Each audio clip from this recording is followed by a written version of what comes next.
Time to warm up those interstellar audio transponders and blast off. 3, 2, 1.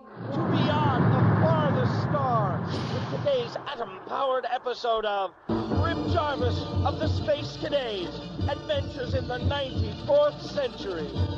The year is 5426 AD. The Space Cadets are guardians of space law and stellar justice, whose motto is... Always do that which is right. And champion among these heroic protectors of the stars themselves and the people who inhabit them is Rip Jarvis. He is aided by his robot sidekick, ZPD Doodah, to bring good to the farthest reaches of the galactic cluster. Remember, Rip Jarvis of the Space Cadets is brought to you by Exxon. Remember, at Exxon Oil, our motto is, shit happens. Today's episode, Chapter 97, A Perilous Journey. The story so far, as you remember from last time, Rip and Doodah had narrowly escaped from the very jaws of death and were trekking towards Wicked City, where the insidious and diabolical Dr. Morpheus G. Blaggard was holding lovely Princess Cumley of the planet 1242 and her handmaiden Esther captive. As they crested a ridge, Rip and Doodah saw the approach of an army of the most hideous creatures in the known universe, the dreaded many-headed Quai. Let's listen as Rip says... We're really in it this time, Doodah. You can say that again, Rip. No. Are you sure that they are the dreaded many-headed Quai? Not a doubt in my little metal head. Listen. It's them, all right. We'll have to fight. Got a rock? Sure do. It's been a pleasure knowing you, sir. And me too. Let's go! Wait. Get down. They don't see us. They're just walking by. We're saved. Meanwhile, at Castle Wicked... Well, Princess Cumley, have you come to your senses and decided to marry me? Never. You're insidious and diabolical. Granted, but I'm not such a bad guy. I'm just pragmatic.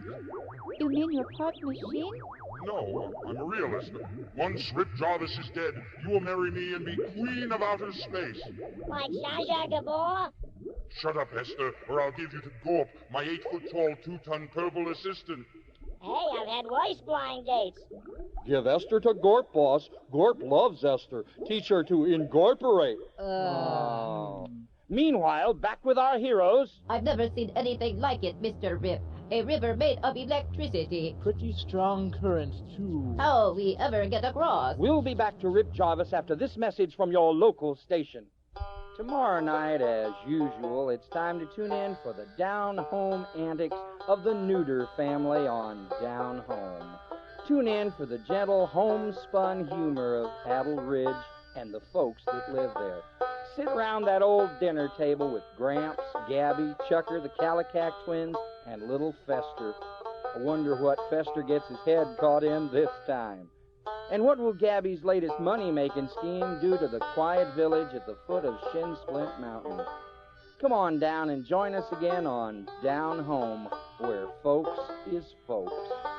And now back to Rip Jarvis of the Space Cadets. Let's return to Castle Wicked and sing...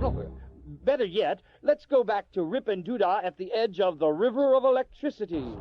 We're in a pickle, Doodah. If we try to cross, we'll be fried for sure. And we can't get to Wicked City if we don't. Maybe if we could run a short circuit around it. Or if there was a bridge. Not much hope of that. Who would build a bridge here? Look down there. The Quai built a bridge. And about 47,267 of them are guarding it. What do we do now, Rip? Do Rip and Doodah fry trying to swim the river of electricity? Or do they battle the dreaded many-headed Quai for the bridge? And what of Esther? Will she learn about the world according to Gorp? Tune in next time for Chapter 44, The Hero's Way, on Rip Jarvis of the Space Cadets!